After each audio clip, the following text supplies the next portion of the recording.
మొత్తం మీద వీళ్ళ స్ట్రాటజీ ఏమిటంటే ఎన్నికలప్పుడు బజాయించు హామీల డంక అమలు చేయకుండా ఉండేందుకు వెతకాలే ఏదో ఒక వంక. ఇది వీళ్ళ స్ట్రాటజీ అధ్యక్ష.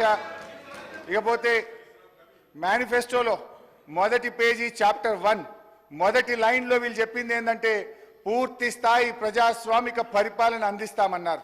అంటే ప్రజలకు భావ ప్రకటన స్వేచ్ఛకు నిరసన తెలియజేసే హక్కుకు హామీ పడతామనే కదా అధ్యక్ష. కానీ వాస్తవంలో ఏం జరుగుతుంది అధ్యక్ష? City central library, Rahul Gandhi గారు సిటీ సెంట్రల్ లైబ్రరీకి పోయి ఎన్నికల ముందు మెట్ల మీద కూర్చొని మీకు 2 లక్షల ఉద్యోగాలు ఇస్తామని, మీకు జాబ్ క్యాలెండర్ ఇస్తామని స్వయంగా ఆయన హామీ ఇస్తే జరిగింది ఏంది అధ్యక్ష? ఇవాళ మొన్న సిటీ సెంట్రల్ లైబ్రరీలో పరీక్షల కోసం విద్యార్థులు చదువుకుంటే అక్రమంగా పోలీసులు చొరబడి గేట్లకు తాళాలేసి విద్యార్థులను నిర్బంధించి లాఠీలతో వీరంగం చేసి చిట్ల కొట్టారు అధ్యక్ష. హరీష్ రావు గారు, మీ సభ్యుల దగ్గర ఉన్న ప్లే కార్డ్స్ బయటికి పంపిస్తేనే సభ నడిపిస్తా, లేకుంటే నడిపియా.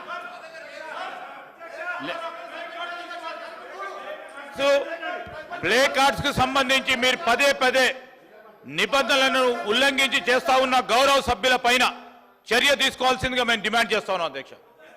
ప్లీజ్ అధ్యక్ష, ఆ సిటీ సెంట్రల్ లైబ్రరీలో ఉన్న పుస్తకాల రచయితల ఆత్మలు ఘోషించి ఉంటాయి అధ్యక్ష. అందులో ఈ మధ్య మన ముఖ్యమంత్రి గారు